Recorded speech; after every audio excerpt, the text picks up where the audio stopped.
Hello guys කොහොමද ඔයාලට? ඉතින් අපි ලංකාවට ගිය වෙලේ ගිය ට්‍රිප් එකක ෆොටෝ ව්ලොග් එකක් තමයි අද ඔයාලට ගේන්නේ. අපි ඉතින් ඇල්ලේ යන්න පිටත් වුණා. හරිම හදිස්සියේ තීරණය කරපු ගමනක් තමයි මේ. ඒ වුණාට මේ ගමන හරිම ලස්සන එකක් වුණා. අපි පාන්දර 3ට විතර නැගිටලා බස් එක අරගෙන කොටුවට ඇවිල්ලා උදේ 6යි 10 කෝච්චිය තමයි අපි ඇල්ලේ යන්න පිටත් වුණේ. අපි කලින් ඉඳන් ප්ලෑන් කරලා තිබ්බේ නැති ගමනක් හින්දා ටිකට් බුක් කරෙත් නෑ කලින්ම. හැබැයි ඇල්ලේ යනකොට අපිට කිසි කරදරයක් නැතුව සෙකන්ඩ් ක්ලාස් ටිකට් දෙකක් හම්බුණා. අපි බොහොම පහසුවෙන් යන ගමන ගියා. බුක් කරලා ගියේ හින්දා හරිම සේෆ් එකට අපිට හොඳ ඉඩ පහසුකම් ඇතුව අපි ගියා. ඉතින් මතක හැටියට හවස 4 විතර වුණා අපි ඇල්ලට යද්දී. යනකොටම එන්න ටිකට් එකට මේ බුකින් එක දාගෙන යන්න පුළුවන් කියලා අපිට මතක් වුණත් ඒ ගැන අපි එච්චර හිතුවේ නෑ. යද්දී ප්‍රශ්නයක් නොවුණු හින්දා එද්දිත් එහෙම ප්‍රශ්නයක් නොවේ කියලා හිතාගෙන අපි ගියා. යන ගමන් කන්න බොන්න දේවල් අපි ට්‍රේන් එකට අරන් ගියා. මොකද පැය ගානක ගමනක් අපිට යන්න තියෙන හින්දා. ඉතින් ඔන්න ගිය ගමන්ම අපි ගියේ පුංචි සිරිපාදේ බලන්නයි නයින් නාච් බ්‍රිජ් එක බලන්නයි. ඇත්තටම අපි ගියේ දවස් 2කට වගේ පොඩි කාලයකට.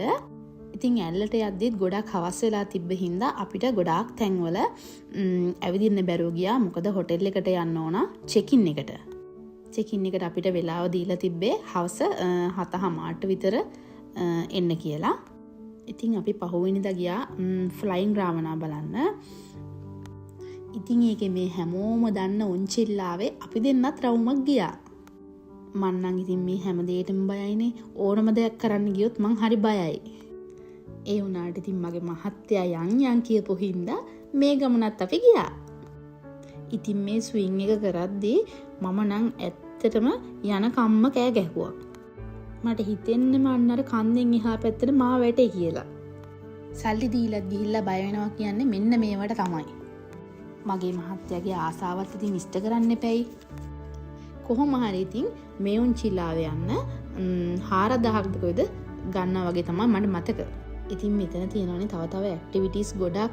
අර බයික් එකේ යන්නේවා. එතකොට අර එලිලා උඩින් යන්නේ. අපේ මහත්තයාට නම් මේ ඔක්කොම කරන්න හරිය උමනාවක් තිබ්බා. මට නම් ඇත්තටම ඒ උමනාව නැති වුණා මෙන්න මේක ගියාට පස්සේ. පව් ඉතින් යා මං ගැන හිතලාද කොහෙද? එහෙනම් අපි උන්චිල්ලාව විතරක් යන් කියලා මගේ හිත හැදුවා. ෆ්ලයින් රාවනා පූල් ක්ලබ් එක ගාව තමයි මේ උන්චිල්ලාව තියෙන්නේ. අපිට හොටෙල් එකෙන් චෙක් අවුට් එක වෙන්න තියන්නේ උදේ 8:00 විතර තමයි තිබ්බේ. ඉතින් ඒ වෙද්දී අපි බ්‍රෙක්ෆාස්ට් එක අරගෙන වීල් එකක් ඇරේන්ජ් කරලා තිබ්බා. ඒකෙන් අපි ටවුන් එකට ගියා.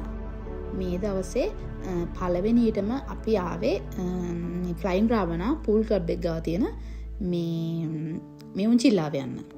අපිට අද දවසේ ඇවිදින්න ගොඩක් තැන්වල යන්න තියෙන හින්දාත් අපි අද රෑ ආපහු ගෙදර යන්න පිටත් වෙන්න ඕන හින්දාත් අපි වීල් එකක් රෙන්ට් අවුට් කෙරුවා උදේ ටවුන් එකට ඇවිල්ලා. ඉතින් ඒ වීල් එකකින් තමයි අපි මුළු දවසෙම හැමතැනම ඇවිද්දේ. වීල් එකේ එක්කෙනා අපිට යන්න තැන් ගොඩාක් රෙකමන්ඩ් කෙරුවා. අපිට යන්න පුළුවන් උනේ තැන් කීපයකට විතරයි. ඉතින් මං කලින් කිව්වනේ අපි එකටම ආවේ ෆ්ලයින් රාවනා පූල් ක්ලබ් එකට. ඊට පස්සේ අපි ගියා රාවනා ඇල්ල බලන්න. ඊටත් පස්සේ අපි ගියා නිල්දිය පොකුණ බලන්න. ඇත්තටම නිල්දිය පොකුණ බලන්න තමයි අපිට වැඩි වෙලාවක් ගත වුණේ. මොකද නිල්දිය පොකුණේ ගුහාව ඇතුළට ගොඩාක් වෙලාවක් ඇවිදගෙන යන්න ඕනනේ. ඉතින් අපේ ඇඳුම් බෑග් එහෙම ඔක්කොම අපි වීල් එකේ තියලා අපි ගියා නිල්දිය පොකුණ බලන්න. ඒ අද්දී අපි ඇත්තටම නාන්න අදහසින් නෙමෙයි අපි දෙන්න ගියේ. නිල්දිය පොකුණට යද්දී අපි අනිවාර්යෙන්ම එතනින් ගයිඩ් කෙනෙක්ව රෙන්ට් එකට ගන්න ඕනේ. මොකද අපිට තනියම යන්න දෙන්නේ නැහැ. මට මතක හැටියට නම් 3500ක් වගේ ගාණක් තමයි ඒ ගයිඩ්ට අපි ගෙවන්න ඕන උනේ. ඉතින් ඒ ගාණත් ඇත්තටම හරි සාධාරණයි. මොකද එයා අපිත් එක්ක මුළු ගමන පුරාවටම ගුහාව ඇතුලේ හිටියා. අපි ගොඩක් වෙලා ගුහාව ඇතුලේ හිටියා ඇත්තටම. ඊට පස්සේ අපි නෑවා. නාන ලෑස්ති වෙලා ගියේ නැති වුණාට අපි දෙන්න ගිය ඇඳුම පිටින්ම බැස්සා. මොකද ඇත්තටම ඒ පොකුණ නිල් පාටට දකිද්දි ඕනම කෙනෙකුට බහින්න හිතෙනවා, බහැලා නාන්න හිතෙනවා. ඒ තරම්ම ලස්සනයි, නිල් පාටයි, ක්‍රිස්ටල් වතුර තමයි මේ නිල් දේ පොකුණේ තියෙන්නේ. ඉතින් මෙතන හරීම සීතලයි, යද්දි ගොඩාක් ලිස්සනවා.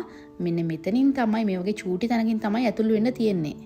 ඒ අපිත් එක්ක යන ගයිඩ්ලා ඇත්තටම හැමදේම අපිට පැහැදිලි කරා. නිල්දිය පොකුණෙන් එළියට ඇවිල්ලා අපි ඇත්තටම ආපහු වොෂ් එකක් දාලා ඇඳුම් මාරු කරගන්න උනා. මොකද ගියේ ඇඳුම් පිටින්මනේ අපි බැස්සේ. එතනින් පස්සේ අපි දෙන්න ගියා රාවණා ගුහාව බලන්න. මේ යන අතර වාරේ ඉතින් අපි දෙන්න ලන්ච් ගත්තා. අපි ගිය දවසේ රෑ ඇල්ල ටවුන් එකේ ඇවිදින්න ගියා. ඒක හරියම ලස්සන අත්දැකීමක්. අපි බුක් කරපු හොටෙල් එකත් හරි ලස්සන තැනක්.